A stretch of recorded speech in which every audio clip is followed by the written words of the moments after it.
안녕하세요. 너울쌤입니다. 오늘은 너울쌤의 유형고사 합격 모의고사. 네. 자, 3회 이론 35문항을 같이 풀어보는 시간 갖도록 하겠습니다. 1번. 다음에서 설명하는 노년기의 심리적 특성으로 옳은 것은 자신에게 익숙한 습관적인 태도나 방법을 고수한다. 새로운 방식으로 일을 처리하는데 저항한다. 1번 우울증 경향의 증가, 2번 내향성의 증가, 3번 조심성의 증가, 4번 경직성의 증가, 5번 유산을 남기려는 경향. 네, 정답은 4번 경직성의 증가입니다. 네, 우리 심리적인 특성이 많죠. 이 경직성에 들어가는 대표적인 단어가 익숙한 또는 새로운. 네, 익숙한 건 좋아하는데 새로운 거가 좀 저항. 왜냐면 익숙하기 때문에 새로우면 그걸 또 맞춰야 되잖아요. 바꿔야 되고요. 근데 경직이라는 말이 굳었다는 거니까 그렇다는 거죠. 네, 어, 한 문제 푸는데 1번에 시간 되게 오래 걸린다는 댓글이 있었는데, 어쩔 수 없어요. 왜냐하면, 네, 이 문제는, 그리고 제 문제를 지금까지 풀어보시면 아시겠지만, 거의 패턴이 똑같습니다. 가끔 그런 얘기 하세요. 1번이 문제가 다 똑같다고. 아니요, 똑같은 게 아니에요, 절대. 예, 문제 유형만 똑같은 거지, 답은 다 틀려요. 그런 여러 개의 내용 하나로 여러 개 문제를 풀 수 있어야 되는 게 1번 문제거든요, 사실. 그래서 심리적인 특성이 종류가 많잖아요. 여기도 마찬가지로 우울증 경향의 증가가 답이 되려면 내면에 뭐가 들어가야 되나요?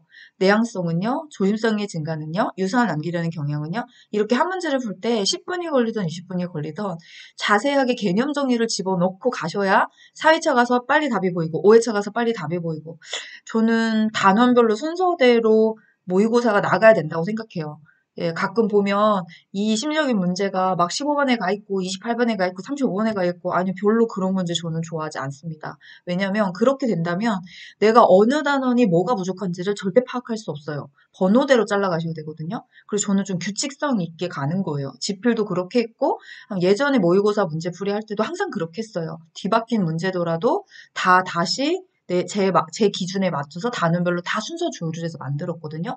그래서 1번에서부터 계속 틀린다면 대상자 이해 파트의 단원에서 계속 이게 안 되는 거예요. 여기 단원 정리를 하고 가셔야 되기 때문에. 그래서 사실은 문제풀이 할 때 1번이 시간이 제일 오래 걸리거든요. 여기도 제 문제집에는 각자 우울증 경향의 증가가 무엇인지 단어 이렇게 다 써놨으니까 만약에 제 문제집으로 공부를 하고 계시지 않다면 표준교재 페이지 항상 기입을 해두니까 찾아가셔서 나머지의 개념들을 네모 안에 뭘로 써야 정답이 될지에 대한 거 꼭 공부를 하시고 가셨으면 좋겠어요. 예. 자, 이제 여기까지 하고 2번 들어가겠습니다. 자, 2번 만성질환이 있는 노인은 다른 합병증이 쉽게 올 수 있어 사소한 원인으로도 중증에 이르게 되는 것은 노년기 신체적 특성 중 어떤 능력의 저하인가? 1번 세포의 노화, 2번 회복 능력, 3번 잔존 능력, 4번 면역 능력, 5번 기억 능력. 네, 정답은 2번이죠. 네. 합병증이 올 수 있다. 왜 합병증이 왔을까요? 그 질환이 회복이 안 되고 있는 상태를 말하는 거죠. 예, 그래서 요런 단어로 회복 능력을 이어가셔야 되고, 여기도 특성 어떤 능력이냐 이렇게 물었으니까, 뭐 세포의 노화는 설명 안 해도 다 아실 것 같고요. 이 잔존 능력이 어떤 건가요? 일상에 필요한 능력 수준과 최대 능력과의 차이가 잔존이에요. 예, 면역 능력은 뭡니까? 예, 요건 또 뭐죠? 잠재하고 있던 질병이 나타났을 때 방어 능력이 떨어진다. 이런 게 들어가고요. 우리 기억력이라고 하는 거는 어떤 인상이나 경험을 의식 속에 간직하거나 또는 도로 생각해내는 능력들, 요런 걸 얘기하죠. 사실 영버섯 시험에 지금 2번 같은 거 기억 능력은 따로 없어요. 1번부터 4번까지 안에서 답을 찾으시오. 이런 문제들이 있는 거거든요. 그러니까 요 네 가지 정도는 정리를 꼭 해두고 가는 것이 좋겠습니다. 3번 사회복지 분야 중 국민에게 발생할 수 있는 질병, 실업, 장애, 사망, 소득 상실 등의 사회적 위험을 보험의 방식으로 대처하는 제도는 1번 사회서비스, 2번 기초연금제도, 3번 사회보험, 4번 국민연금제도, 5번 국민기초생활보장제도. 자, 정답은 3번입니다. 질병, 상해, 장애, 사막, 소득 상실 다 합쳤죠. 예, 그래서 사회보험 안에서 이거 진행하고 있잖아요. 예, 사회 서비스 같은 경우에 이런 것도 사실은 조금 어려울 수 있어요. 개념의 내용들이라. 뭐 매번 시험 문제 출제된다라는 보장은 없겠지만, 그런지 2024년 되면서 아무것도 보장 못해요. 네, 왜냐면 이게 제가 지금 만든 800개 문제에서도 유사 문제가 몇 개가 나올지는 저는 전혀 예측 못해요. 그래서 이 문제 나옵니다. 이런 말 사실은 시험 여기 문제 풀이할 때 최대한 안 쓰고 있는 거거든요. 안 나오면 또 그거 나온다 하더니 왜 안 나왔어요? 이렇게 얘기하실까 봐. 왜냐면 저는 2024년부터 아무리 뭐 오래 강의를 했어도 네, 이거면 다 맞아. 이런 말 절대 안 해요. 자만이에요. 몰라요, 정말. 저보다 시험 보신 선생님들이 더 잘 알기 때문에. 그런데 이 내용도 사실은 기출을 바탕으로 만들어내긴 했어요. 기존에도 있었고 또 책이 개편됐지만 2023년이 있었기 때문에 이 사회 서비스가 뭐고 기초연금제도가 어떤 거고 요 연금제, 국민연금제도, 국민기초생활보장제도 개념의 정리는 좀 필요하다고 생각하거든요. 이것도 네 이제 문제집에는 하나하나 다 해설을 써놨고요. 요 책으로 보실 거면 37페이지에 가셔서 한 번만 읽어주시면 돼요. 한 번만. 네, 그래서 제가 읽어주는 것보다 선생님들이 한 번만 딱 읽어주시면 아, 요게 요거였구나 이렇게 좀 기억이 많이 남거든요. 그래서 요 개념이니까 그런 부분도 한번 직접 해보셨으면 좋겠다라는 말씀 드리고 싶습니다. 자, 4번. 다음 중 노인장기 요양급여 대상자에 해당하는 경우는 1번 혈관성 치매로 신체활동이 어려운 52세 남자 대상자 2번 당뇨병으로 치료 중인 59세 여자 대상자 3번 알츠하이머병으로 병원에 입원 중인 64세 남자 대상자 4번 우울증으로 인지 기능이 저하된 60세 여자 대상자 5번 천식으로 신체 활동이 어려운 40세 남자 대상자. 네, 정답은 1번이지요. 자, 급여 대상자를 두 개로 나눕니다. 그쵸? 음. 요거는 앞에 요약 정리에 있어요. 제 방식대로 표준 교재가 아니라 제 방식대로 정리를 해놓은 게 있어요. 예, 그래서 또는은 이렇게 가운데 갖다 집어넣는 거죠. 그래서 또는을 여기다 넣어서 어떻게 되냐? 첫 번째 65세 이상이면서 질환을 가졌고 65세 이상이면서 질환을 가졌고 그 질환으로 일상생활이 안 되거나 고등이 불편해서 뭐 6개월 이상 혼자 생활하기 어려운 사람 또는 65세 미만이지만 뭘 가졌냐면 노인성 질환을 가졌습니다. 그래서 그 질환으로 거동이 안 되거나 불편하거나 인지 기능이 떨어져서 6개월 이상 또 뭐 도움이 필요한 자 이게 조건부죠. 네. 그러면 요렇게 나눠 놓은 상태에서 이제 뭐를 보셔야 되냐면 자, 이제 나이로 먼저 따집니다. 예, 자, 1번 같은 경우 52세였으니까 65세 이하인데 노인성 질환을 가졌네요. 노인성 질환이라 하면 뇌졸중, 파킨슨, 그쵸? 그 다음에 치매. 이렇게 해서 요즘은 뇌질종이라는 말보다 또 뇌혈관 질환 이렇게 또 책이 바꿔서 언어를 좀 바꿔놓긴 했거든요. 사실 같은 용어이긴 한데 그 대표적인 질환의 질병 코드도 표준계에 이제 있잖아요. 그래서 그냥 크게 65세 이하라면 치매, 뇌졸중, 파킨슨 이 질병을 가져서 이걸로 일상생활이 안 되거나 인지능이 떨어졌던 대상자가 되는 거죠. 그래서 1번이 맞는 거죠. 65세 이하인데 혈관성 치매라는 노인성 질환 때문에 신체 활동이 어렵다고 이야기를 했기 때문에 그럼 왜 나머지는 안 되는 겁니까? 자, 보시면 예, 다 제가 뭘로 해놨냐? 이게 눈에 보이셔야 돼요. 이렇게. 네. 다 65세 이하네. 이제 공통점이죠. 뭐 여자 남자는 필요 없고요. 그쵸? 65세 이하인데요. 노인성 질환인가요? 라고 했을 때 질환명이 노인성 질환이 있는 게 지금 혈관성 치매랑 그다음에 알츠하이머였어요. 그래서 얘네들은 65세 이하이신 분은 어쨌든 노인성 질환이 아니기 때문에 해당 사항이 안 되는 거잖아요. 예. 그다음에 알츠하이머가 맞기는 맞는데 노인성 질환이 맞긴 맞는데 제외자가 있죠. 병원에서 입원 중이거나 병원에서 치료 중인 사람은 노인장 요양급여 대상자에서 제외가 되는 거죠. 예, 요렇게 풀어내시면 대상자 보이실 거예요. 그래서 요 내용이 사실은 되게 중요하거든요. 자, 제가 잠깐 정지를 하고 제 문제집에 요약편에 가서 PDF 파일을 예, 캡처를 해서 지금 들고 왔어요. 네, 백문이 불여일견. 왜냐하면 제 영상 보시는 분들이 다 제 문제집을 가지고 있는 분들이 아닐 가능성도 있기 때문에 그래서 제가 제 요약집에 이렇게 정리해 놓은 거. 예, 이게 제가 분리를 해놨잖아요. 조금 전에 예, 말로 했던 게 이거죠. 65세 이상이면서 질병 가졌고 이렇게 또는 65세 미만이지만 노인성 질병 가져서 이렇게 여기서 노인성 질병은 요렇게 해당합니다. 라는 말을 앞에 요약 정리해. 왜냐면 제 문제집은 문제만 있는 게 아니거든요. 예, 교재의 모든 요약 정리 보니까 너울쌤이 생각하는 이건 꼭 알아야 됩니다. 라고 하는 요약본을 먼저 앞에다 넣어놓고 그 다음에 문제를 시작했기 때문에 그래서 거기에서 이렇게 정리했던 내용을 다시 갖고 온 거거든요. 요거는 사실 되게 중요해요. 예, 요런 대상자 문제에서 요걸 잘 이해하고 계셔야 대상자 추론하는 문제를 잘 맞추실 수 있기 때문에. 그쵸? 예, 자, 다음 문제 갈게요. 자, 5번. 노인장기 요양보험 제도의 재원 조달 방식에 대한 설명으로 옳은 것은 1번 장기요양보험료는 전체 재원 조달 중 20%를 차지한다. 2번 공단은 장기요양보험료와 건강보험료를 통합 회계로 관리한다.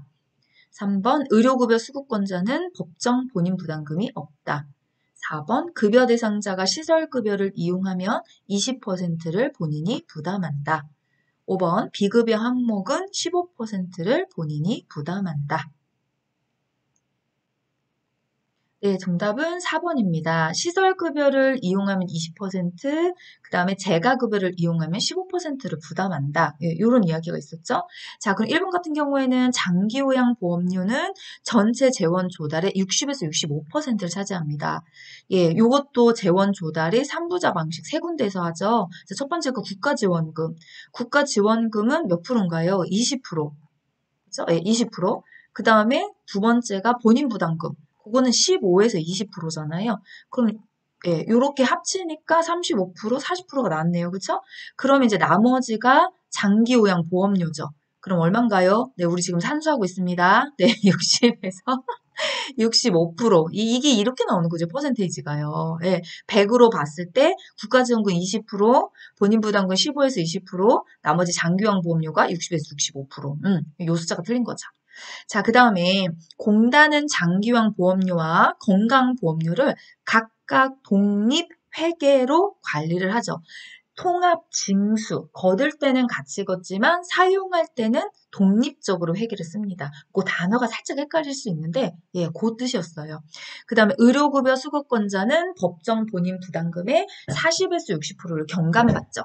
예, 이분들하고 저소득층하고 같이요. 그렇죠? 그럼 비급여 항목은 전액 본인이 부담하셔야 됩니다. 자, 이제 다음 문제 가겠습니다.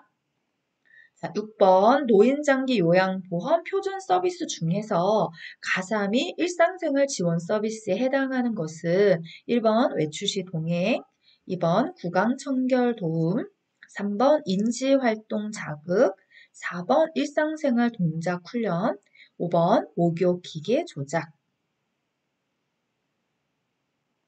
네, 정답은 1번입니다. 가사 및 일상생활 지원 서비스. 네, 요거 용어 이렇게 합쳐놨어요. 네, 1번이고요.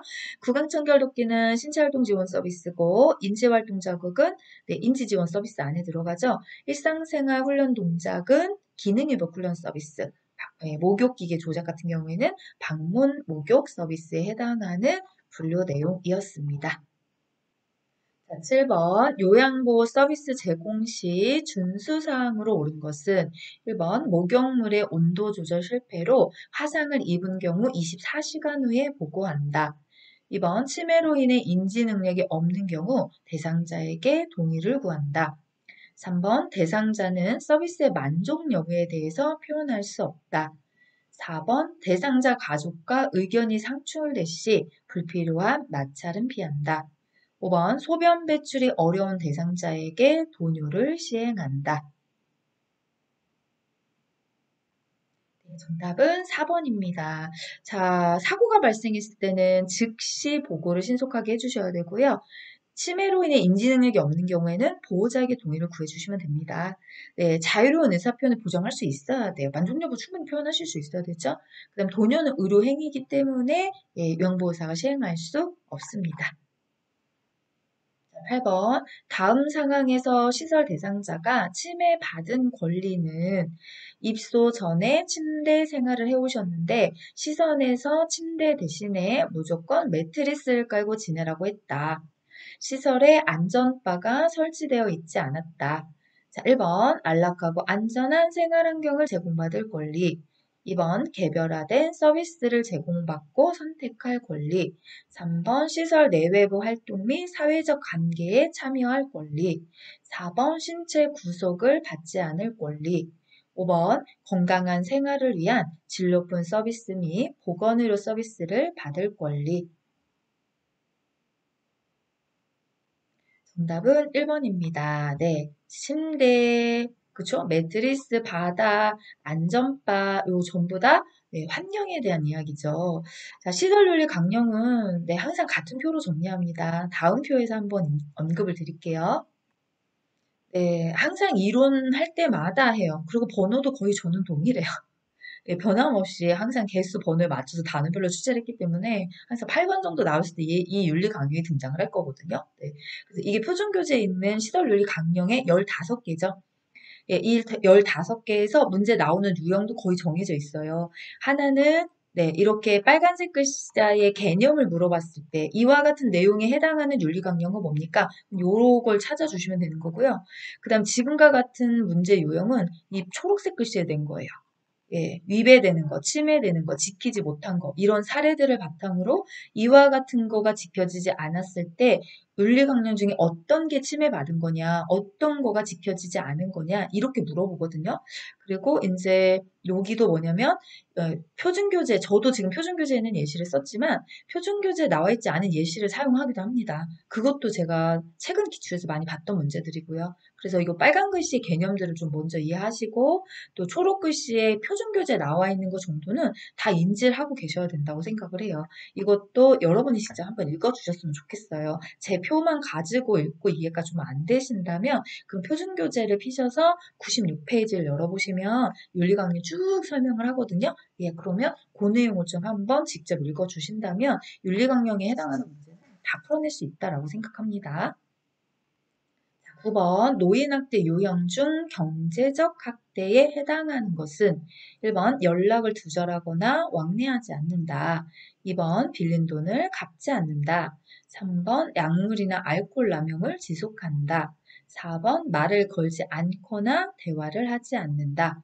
5번 침대 등에 묶어 움직이지 못하게 한다. 네, 정답은 2번이죠. 경제적 학대에 대해서 물었으니까요. 연락을 두절하거나 왕래하지 않는다는 건 뭘까요? 유기입니다. 이 방임하고 헷갈리시면 절대 안 돼요. 유기예요. 네, 그다음 약물이나 알코올 남용을 지속한다. 신체적 학대죠. 네, 나의 예, 예, 그죠? 맞나요? 자기 방임이죠. 순간 저도 헷갈렸다. 네, 약물이나 알코올, 남용이니까, 그죠? 네, 네. 진짜 자기 반입. 몸에 넣는 거, 왜 이렇게 가르치는 저도 가끔 헷갈릴 때요. 그래서 정신 안 차리면. 네. 그래서, 예, 딱 보고, 다시 정리합니다. 자, 약물이나 알코올, 남용했어요. 네. 그러면 뭐죠? 자기 방입. 내 몸을 지금 혹사시키고 있는 거죠. 말을 걸지 않거나 대화를 하지 않아요? 예, 정서적 학대. 침대 등에 묶어서 움직이지 못해요? 신체적 학대. 예. 그래서 요렇게 각자의 개념별로 하나씩 보시면서 답은 2번이야만 넘어가지 마시고 1번은 그럼 뭘까요? 3번은 그럼 뭘까요? 요렇게 한 번씩 생각해 보시는 것이 그게 저는 진짜 문제풀이의 능력을 상승시킬 수 있다고 생각하거든요. 늘 저는 해요. 오답이 중요한 게 정답이 중요한 게 아니죠. 오답이 제일 중요합니다. 네. 자, 다음 문제 가겠습니다. 10번 다음에서 설명하는 노인학대 유관기관은 피학대 노인에게 종합적인 의료 서비스를 제공하고 또 노인학대 판정을 위한 의학적 진단이나 소견이나 증언을 진술해요. 자, 1번 의료기관, 2번 사법경찰, 3번 보건복지부, 4번 노인보호 전문기관, 5번 법률기관. 자, 정답은 1번, 네, 의료기관입니다. 여기 보시면 의학적 진단 소견 이렇게 나왔기 때문에, 그쵸? 예, 여기도 그럼 사법경찰에서 하는 일은 뭡니까? 예, 현장조사, 형사재판, 수사전담 이런 거. 그럼 보건복지부는요? 법, 제도적 정책 수립, 그다음 노인복지시설에 대한 행정 재정 지원 이런 거죠. 노인보호 전문기관은요? 노인학대 사례 신고 접수, 또 신고된 시설학대 사례 개입, 법률기관은요, 학대 행위자에 대한 보호 처분을 포함해서 뭐 판정이라든지 후견인을 지정한다든지 피해 노인과 가족을 격리시킨다든지 이런 내용들이죠. 예, 여기도 이렇게 공부하고 다음 장에 가시면 보기 안에 답이 보건복지부가 답이 되게 만들어놨고 사법경찰이 되게 만들어놨습니다. 이렇게 해서 여기도 정답도 중요하지만 나머지 오답도 한 번씩 확인하고 가시기를 바라는 마음입니다. 11번 기관장이 면접 과정에서 요양보호사가 중학교 졸업이라 채용이 어렵다고 한 경우 침해받은 권리는 1번 자유권, 2번 종교의 자유를 누릴 권리 보장, 3번 평등권, 4번 휴식 및 여가 보장 권리, 5번 신체적 안정 보장 권리.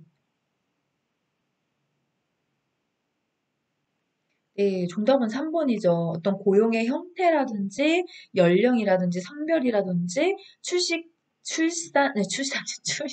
지역. 그죠? 네. 어디 출신입니까? 이렇게 묻는 출신 지역, 그 다음에 종교 등에서 차별받지 않아야 돼요. 그게 평등권이었죠. 네. 12번 요양보호사가 반복 작업과 작업 자세에 의해 업무상 부상을 당한 경우에 보상받을 수 있는 법은 1번 산업재해보상보험법, 2번 근로기준법, 3번 성희롱 방지법, 4번 국민건강보건법, 5번 산업안전보건법. 네, 정답은 1번이죠. 업무상 그죠? 업무상 부상, 그죠? 부상 같은 뭐, 이 부당한 부상, 뭐, 다 부당이나 부상이나, 그죠? 네, 정신적 피해도 해당이 되다 보니까.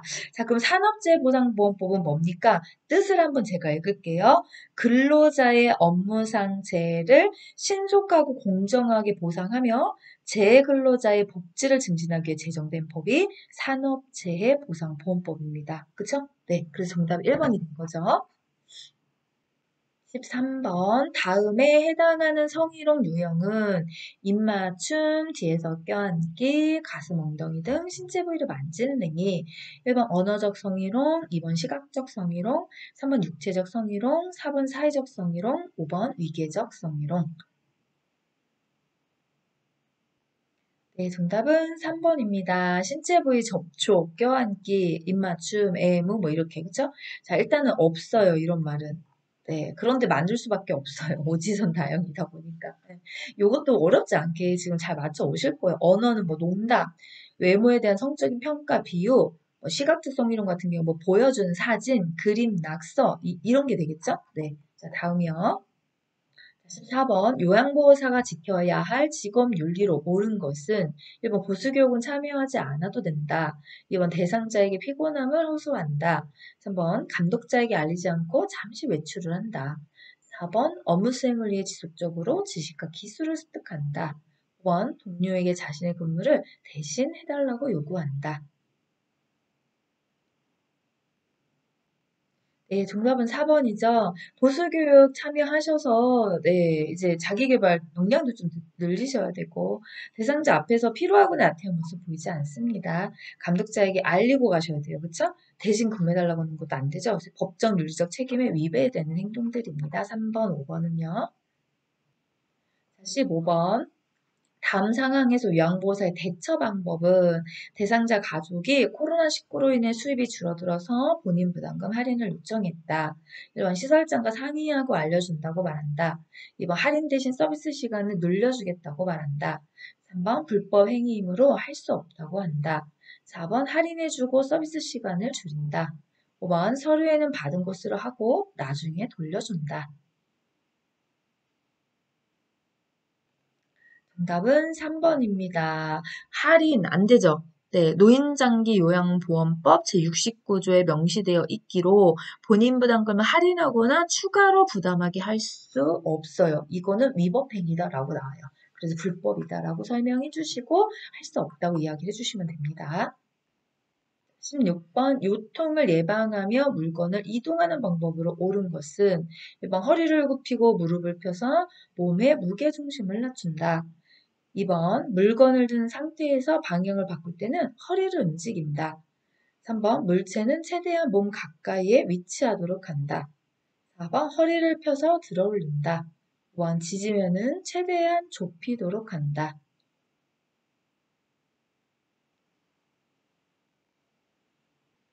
자, 정답은 3번. 네, 물체는 최대한 몸 가까이서 위치하셔야 무게 중심은 흔들리지 않는 거죠.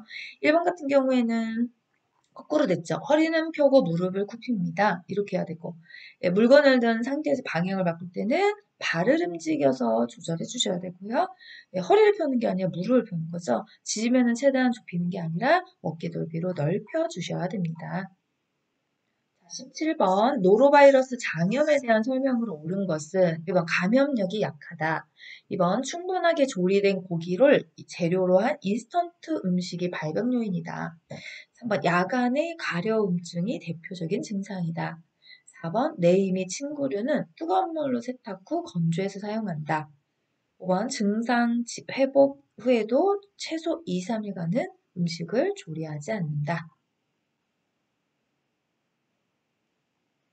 자, 정답은 5번입니다. 감염이 굉장히 강해요. 그 다음에 충분하게가 아니라 불충분하게 조리된 음식이 발병 주 요인이기도 하고요. 그 다음에 야간의 가려움증 대표고 요거는 노로바이러스 장염에 대한 설명이 아니라 오음에 관련된 증상이자 관리법이었습니다. 18번 노인성 질환의 특성으로 옳은 것은 1번 단독으로 발생하는 경우가 많다. 2번 증상이 뚜렷하여 정상 노화와 구분이 쉽다. 3번 기존 질병명으로도 구분이 쉽다. 4번 만성퇴행성 질환이 대부분이다. 5번 약물의 체외 배설이 빠르다. 자, 정답은 4번이죠. 만성퇴행성 질환이 대부분이죠. 단독으로 발생하는 경우가 많습니다. 단독으로 발생하는 경우는 드뭅니다. 그렇죠? 이게 많다가 아니라, 그렇죠? 이 표현이 많습니다가 아니라 단독으로 발생하는 경우는 드물다. 그래서 하나가 생기면 또 생기고 또 생기고 또 생기고 이렇게. 증상이 애매해요. 그래서 정상 노화 구분이 어렵고요. 기존의 질병명으로 구분되지 않고 기능의 이상으로만 나타나는 질환이 많습니다.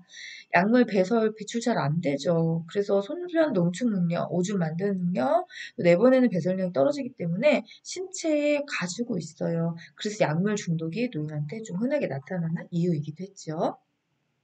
자, 이제 19번입니다. 노화에 따른 근골격계의 변화로 옳은 것은 1번 추간판이 오그라들어 키가 늘어난다. 2번 뼈의 질량이 감소한다. 3번 근긴장도가 증가하여 운동력이 증가된다. 4번 인대의 탄력이 증가한다. 5번 팔다리의 지방이 증가한다.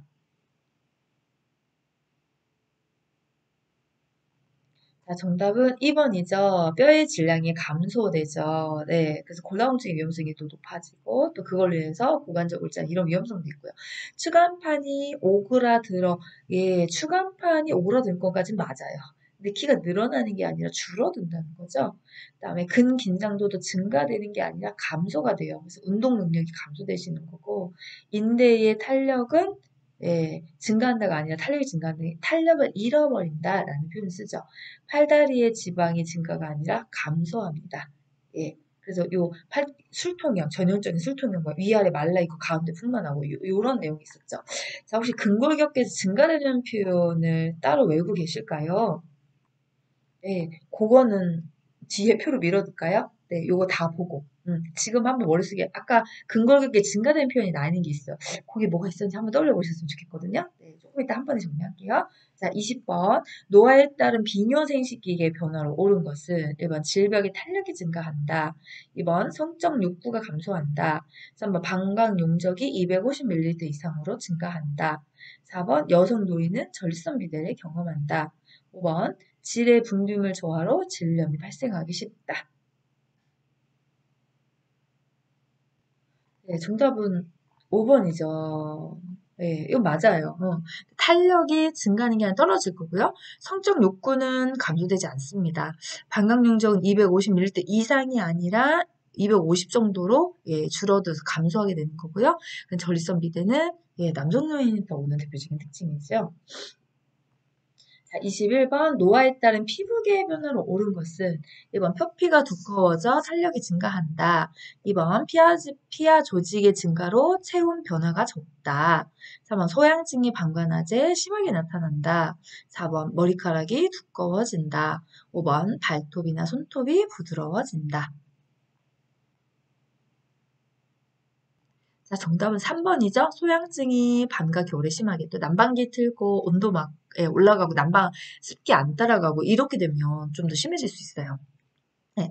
자, 그러면 표피가 두꺼워지는 게 아니라 얇아져서 탄력성이 줄어들고요. 그 다음에 피하 조직의 감소로, 조직이 늘지 않죠. 감소로 체온 변화가 기온에 민감해지기 시작하고요. 머리카락 가늘어지죠. 손톱이나 발톱도 부드러워지는 게 아니라 두꺼워집니다. 자, 22번 노화에 따른 감각기계의 변화로 옳은 것은 1번 약한 강도의 접촉도 잘 느낀다. 2번 입과 입술 근육의 탄력성이 증가한다. 3번 미래의 개수와 기능이 증가한다. 4번 고막이 얇아진다. 5번 각막 반사가 저하되어 손상에 둔감해진다. 자, 정답은 5번입니다. 각막 반사가 저하돼서 손상에 둔감해지죠. 자, 약한 강도의 접촉 잘 못 느끼세요. 접촉 강도가 높아야 저촉감을 느낄 수 있는 거고, 입과 입술의 근육은 탄력이 떨어지죠. 그래서 자꾸 날 드시면서 먹을 때 흘리게 되는 한 가지 이유이기도 하고요. 그 다음 미래의 개수와 기능은 이게 증가되는 게 아니라 감소하죠, 감소. 그래서 혀에서 느끼는 맛삭의 개수가 줄어들면 맛있는 걸 잘 못 느끼시잖아요. 그 이야기죠. 고막은 얇아지는 게 아니라 두꺼워집니다. 자, 제가 소화기계부터 시작해서 내분비계까지, 우리가 심리정신계까지 있지만, 사실 심리정신계는 이 특성에 대해서 문제를 사실 한 번도 본 적이 없거든요. 이유는 정확하죠. 대상자 이해 파트 심리적 특성하고 동일하잖아요, 내용이. 그래서 거기서 출제를 하지 의학에서 한 번도 나온 적이 없어요. 그래서 소화기계부터 시작해서 내분비계까지 각 파트별로 지금 풀어봤던 네 문제를 좀 빨리 푸는 방법은 여기에 나와 있는 증가편을 좀 암기해 두시는 거거든요. 그래서 소화기계에서는 스마시마 증가, 호흡기계에서는 기관지내 분비율 증가. 요렇게 선생님들이 직접 요 표를 몇 번 읽어보시면 사실 오래 저장이 돼요. 기억에도 많이 남고요. 그리고 아까 같은 문제도 조금 빠른 속도로 풀 수 있어요. 그래서 요 표에 대한 내용도 선생님들이 스스로 복습을 하시기를 권장을 드리면서 자, 내분비계도 공복혈당 증가이지만 아래 보시면 변화가 크지 않은 호르몬, 뇌하수 제부신, 또 당대사 갑상선 분비 호르몬, 에스트로겐 분비는 느려지고 불충분, 이게 좀 저하되는 거잖아요. 네, 그런 특징들이 있으니까 여기까지 내분비계 같이 알아두셨으면 좋겠습니다. 자, 또 다음 문제 가겠습니다. 자, 23번 변비 발생과 관련된 요인으로 옳은 것은 1번 항암제 마약성 진통제 사용, 2번 충분한 수분 섭취, 3번 고섬유질 음식 섭취, 4번 복부, 장운동 증가, 그 다음 5번 복부 근육의 힘 강화. 자, 정답은 1번이죠. 항암제나 마약성 진통제 또 하나 있어요. 제산제. 네, 요런 약들 때문에 약물로 인해서 변비가 발생하기도 합니다. 네, 요거는 네 가지는 다 뭐냐. 요거는 요렇게 되면 변비 안 생기죠. 충분히 수분도 먹고 고섬유질 음식 섭취해서 장의 운동력도 올리고 장 운동도 증가되고 복부의 근육 힘도 강화된다면. 네. 자, 24번 퇴행성 관절염의 증상으로 옳은 것은 1번 운동하면 호전되는 관절 부위의 통증, 2번 자기 전에 발생하는 경직 현상, 3번 관절의 변형, 4번 뼈가 부러지는 소리, 5번 잦은 골절. 정답은 3번이죠. 관절의 변형. 운동하면 호전되는 게 아니라 운동하면 악화가 돼요. 자기 전에 발생하는 게 아니라 아침에 일어나서. 네, 그 다음에 이제 사망과 뼈가 부러진다. 골절 증상이죠. 잦은 골절은 또 골다공증의 하나의 증상이기도 했고요.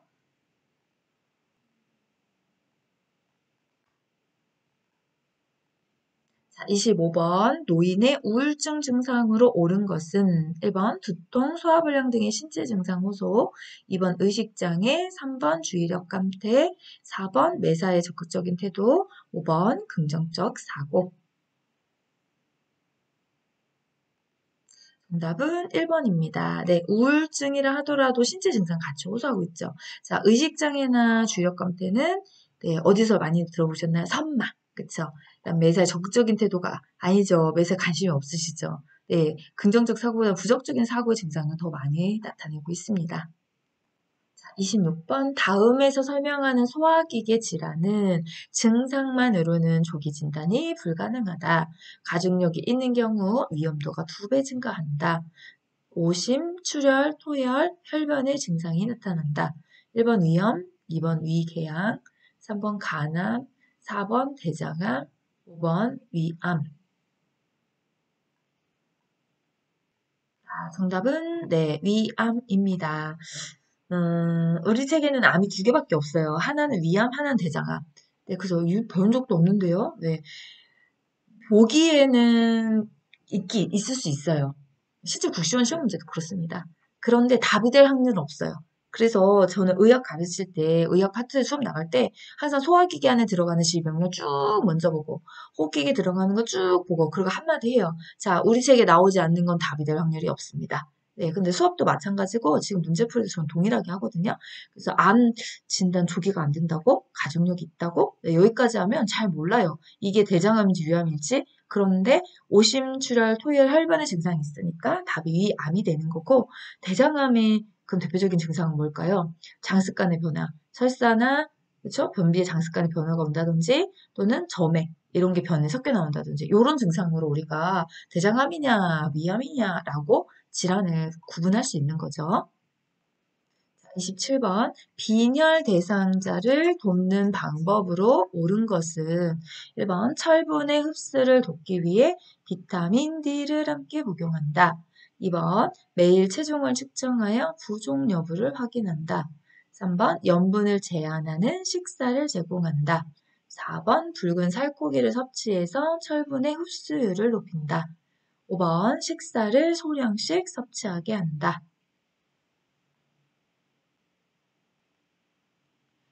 정답은 네, 4번이지요. 빈혈. 자, 철분 흡수를 도와주는 건 비타민 D가 아니라 비타민 C가 좋고요. 네, 그다음에 2번, 3번, 5번은 우리 신부전 대상자 치료 예방에 조금 더 가까운 표현법이에요. 예, 그래서 여기 빈혈에 좋은 음식, 예, 붉은 살코기만 있는 건 아니죠. 예, 대표적인 또 야채에 우리 시금치, 예, 요런 거, 철분 흡수를 도와주는 비타민 C도 같이 들어가 있기 때문에 노른자 뭐 이런 것들이 있었죠. 예, 기억나시죠? 책에서 배우셨던 거? 그래서 그런 부분들의 빈혈을 예방하고 도와주는 그런 식단 구성이죠. 자, 28번 와상 상태에 있는 노인의 욕창을 예방하는 방법으로 옳은 것은 1번 불편함 호소할 때만 자세 변경을 시행한다. 2번 무릎 사이에는 베개를 끼워 맞자를 방지한다. 3번 천골 욕창 부위에 도넛 모양의 베개를 사용한다. 4번 몸에 꽉 끼는 옷을 입힌다. 5번 발찌 있는 부위에 파우더를 사용한다. 정답은 2번이죠. 무릎 사이에 베개를 끼워서 윗다리, 아랫다리에 뼈끼리 부딪히는 욕창이 생기는 것 좀 예방해 주셔야 되고요. 자세 변경은 침대에서는 2시간, 의자는 휠체어에서는 1시간마다 변경을 해주셔야 됩니다. 도넛 모양의 베개를 사용하시면 압박받는 부위에 순환을 제어할 수 있기 때문에 삼가셔야 되고요. 예, 몸에 깎이는 옷은 입지 않아야 되겠죠. 그래야 통풍이라든지 바람에 통해서 또 피부 재생이 좀 빨라지고요.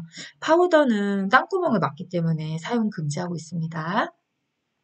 29번 노인에게서 많은 질병과 다약제 복용, 약물 상호작용에 의해 발현하는 노인 증후군의 문제로 옳은 것은 1번 기동성 유지, 2번 규칙적인 수면 양상, 3번 정상 체중, 4번 식욕 증진, 5번 근감소증. 정답은 근감소증입니다. 자, 우리가 노인증후군이라고 하는 것은 선망이나 노쇠나 실금, 변비, 낙상, 녹창, 기절, 보행기능 저하, 못 움직임, 식욕부진, 연하곤란, 노인학대, 저나트륨 혈증, 탈수, 많은 약물을 복용한다. 다약제 복용. 예, 그쵸? 그다음 우울증. 이런 거 다 연관돼 있어요.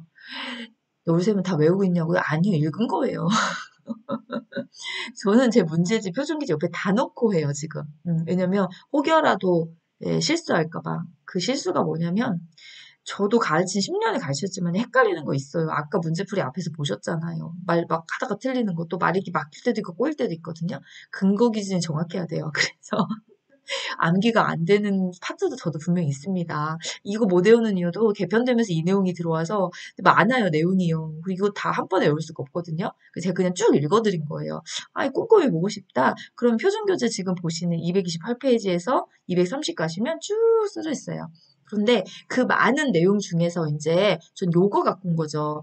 많은 질병 때문에요. 다약제 약을 많이 먹고 있어요. 또 약물이 상호작용을 해요. 이렇게 해서 생기는 노인증후군에 호소할 때 또 대표적인 문제를 일으키는 것들이 무엇입니까? 라고 하면 근감소증의 문제를 많이 일으켜요. 그래서 근육량이 막 줄어들고 그래서 수업 시간에 하셨죠? 핑거 손가락으로 이렇게 해가지고 사이즈별로 되냐 안 되냐 뭐 이런 거 막 따져보고 하셨잖아요. 그런 내용들이 요 근감소증에 해당하는 내용이었습니다. 30번 노인의 약물 복용 원칙으로 옳은 것은 1번 약물의 부작용을 확인한다. 2번 비처방약은 의사와 상담 없이 복용이 가능하다. 3번 소화제는 처방 전이 있어야만 구입 가능하다. 4번 증상이 비슷한 다른 사람의 약은 복용 가능하다. 5번 평소 복용 중인 약물은 진료 시 제시하지 않아도 된다. 네, 정답 1번이죠. 부작용 반드시 확인하셔야 되고, 비처방약도 복용 전에 의사와 상담해 주셔야 됩니다.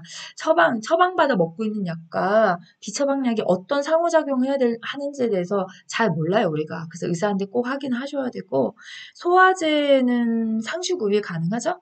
예, 그 상시 구입이 가능한 약이 또 소화제만 있는 것도 아니고, 파스라든지 해열진 통제 이런 거 같이 있죠.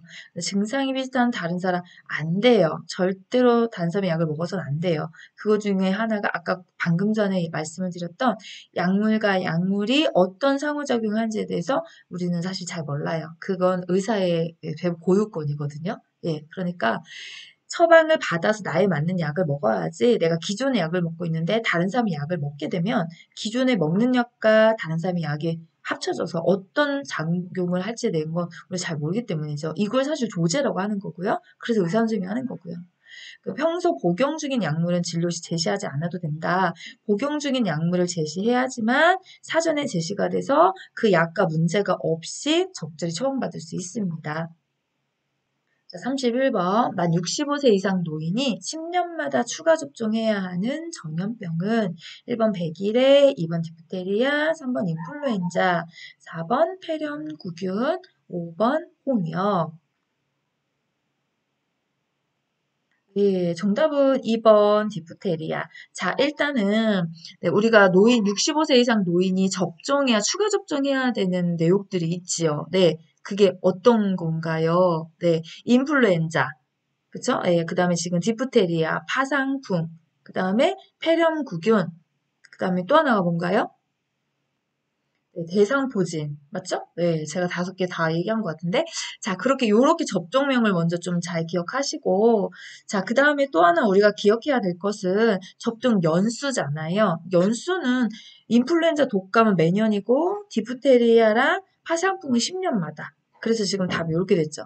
제가 지금 말씀드렸던 접종명 내역 그 다음에 두 번째는 연수 요거 아시면 다 풀 수 있어요.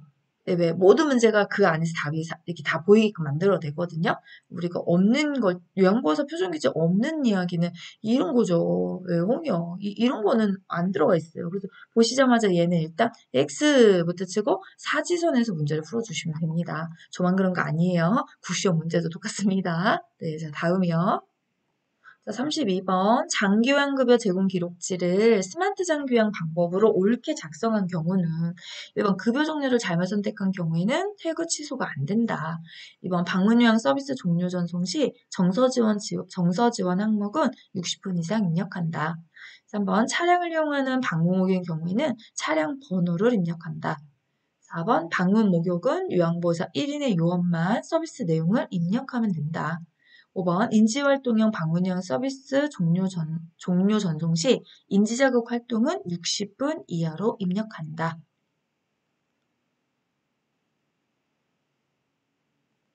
정답은 3번이죠. 차량을 이용하시는 경우에는 차량 번호 기입하게 돼 있죠. 태그 취소됩니다. 그쵸? 정서 지원은 60분 이상이 아니라 60분 이하로 입력하셔야 되고 그 다음에 예, 우리 방문 목욕은 무조건 요양보호사 2인이 하시잖아요. 그래서 내용 입력도 2명의 요원이 10분 이내로 태그를 인식하셔서 작성해 주셔야 되고요. 자, 인지자극 활동은 60분 이하가 아니라 60분 이상으로 입력을 해 주셔야 되겠죠. 33번 요양보호 업무를 보고하는 경우에 준수해야 할 원칙으로 옳은 것은 1번 육하 원칙에 따라 보고한다. 2번 요양보호사의 주관적 판단을 보고한다. 3번 가능한 시간에 한 번에 보고한다. 4번 중요한 내용은 중복해서 보고한다. 5번 요양보호사의 기분을 중심으로 보고한다. 네, 정답은 1번이죠. 육하 원칙에 따라 주관적 판단이 아닌 객관적인 사실을 보고하시는 거고요. 가능한 시간에 한 번에 보고하는 게 아니라 미루지 않고 그때그때. 중요한 내용은 아니요. 중요한 내용도 어떤 거든 보고 내용은 중복되지 않게 간결하게 해주셔야 돼요. 기분을 중심으로가 아니라 서비스 중심으로 보고를 해주시면 됩니다. 34번 임종 과정 동안에 나타나는 신체적 변화에 대한 요양보호로 옳은 것은 1번 보온을 위해 전기기구를 사용한다. 2번 숨쉬는 것을 돕기 위해 상체와 머리를 낮춘다. 3번 시력이 저하되므로 조명의 밝기는 최대한 밝게 높인다. 4번 입술과 콧구멍은 건조하므로 알코올 솜으로 자주 닦아준다. 5번 얼음 쪼개기나 주스 얼린 것을 입에 넣어준다. 네, 정답은 5번이죠. 얼음 조각이나 주스 얼린 것들을 입에 넣어서 건조함을 막아주셔야 되고요. 전기기구는 사용할 수 없습니다. 예, 그래서 담요를 덮어서 따뜻하게 해주시면 되고 숨 쉬는 것을 도와주려면 상체와 머리를 낮추는 게 아니라 상승시켜 주셔야 되고요. 그 다음에 우리가 시력은 유지가 돼요. 네, 시력은 유지가 되지 못할 수 있기 때문에 청력이 유지가 되잖아요. 그래서 저하되는 건 맞는데 유지가 안 되는 거. 그렇다고 조명의 밝기를 최대한 눈부시게 막 이렇게 밝게 해놓는 게 아니라 예, 조금 눈부시지 않게 밝기 조절은 좀 해주실 필요가 있어요. 좀 안정적인 분위기가 될 수 있게.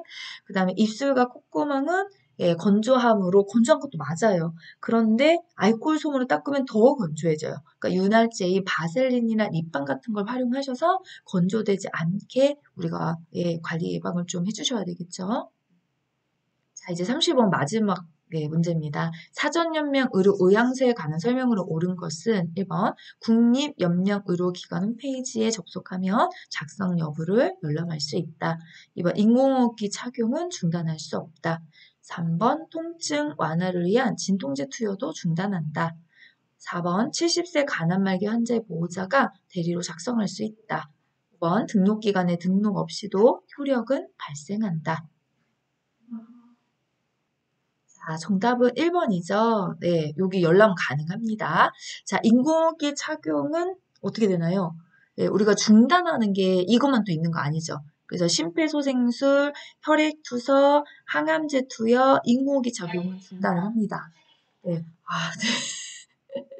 죄송해요.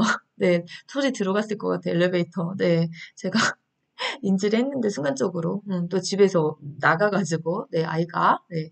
자 그다음에 우리가 3번에 보시면 중단하지 않는 게 있어요. 그러니까 보류하거나 중단할 수 없다 이렇게 명시되어 있는 그거는 통증 완화를 위한 의료 행위. 그래서 지금 보시면 진통제 투여, 예, 뭐 주사도 먹는 것 이런 거는 중단하지 않죠. 그다음에 물 공급, 영양분 공급, 산소의 단순 공급, 예, 이런 것들. 그래서 어떤 건 중단하고 어떤 건 중단하지 않나요? 이 내용을 꼭 인지하시는 게 되게 중요하고요. 그다음에 말기 환자 또는 19세 이상 성인 본인 스스로 작성을 할 수 있어요. 대리로 작성할 수 있는 건 사실 아무것도 안 되더라고요. 그렇죠? 등록기관에 등록을 해야만 효력이 발생합니다. 예. 자, 이렇게 해서 오늘은 35번까지 또 3회 예, 이론 문제를 같이 풀어봤어요. 시간이 좀 여력이 되면 제가 오후 강의가 없으면 이렇게 좀 준비해서 녹화를 하는데 하루 종일 오후 강의를 하면 예, 이 업로드를 못해요. 그럴 때는 이제 주말에 또 진행을 하는 거거든요. 그래서 요번 주는 네, 내일부터는 또 종일이라 좀 어렵고요. 제가 나머지 회차는 또 다음 주에 오전 강의만 있는 날이 좀 있거든요. 그래서 그때 또 열심히 부지런히 준비해서 예, 예, 다음 문제풀이 진행하도록 하겠습니다. 자, 오늘도 함께 공부해주셔서 너무 감사하고요. 예, 이거 문제풀이 막 오늘 하면서 네, 약간 말도 꼬이고 어디가 좀 잘못 해설하는데도 살짝 있고 예, 나름대로 만족스럽진 않지만 네, 그래도 또 3회차 이렇게 같이 공부할 수 있어서 너무너무 감사하고요. 우리 시험 준비하신 모든 선생님들 네, 잘 준비하셔서 합격이라는 좋은 소식과 만날 수 있었으면 좋겠습니다. 자, 노을샘 쌤은 다음 시간에 뵙도록 하겠습니다. 감사합니다.